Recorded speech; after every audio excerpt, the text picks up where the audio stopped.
Well, pandemonium started in Los Angeles a few days ago. I believe this started on Saturday. Forgive me if that's incorrect, but I think this started on Saturday Yeah.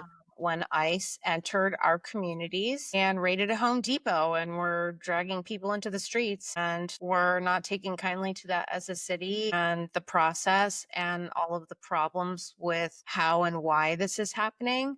And people are taken to the streets.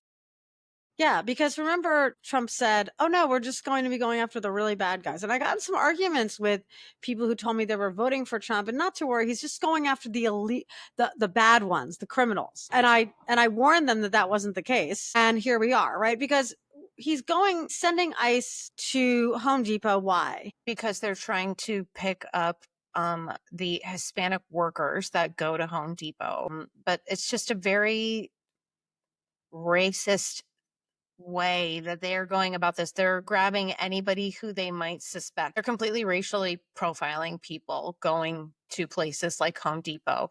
But the major problem I think that's happening here is they are arresting a lot of upstanding tax paying citizens. They're not doing any type of process. They don't care if they're a US citizen or not. They definitely don't know if they're criminals or not because No. there's no rhyme or reason to why they're picking people up. And it's a big problem because this is kidnapping.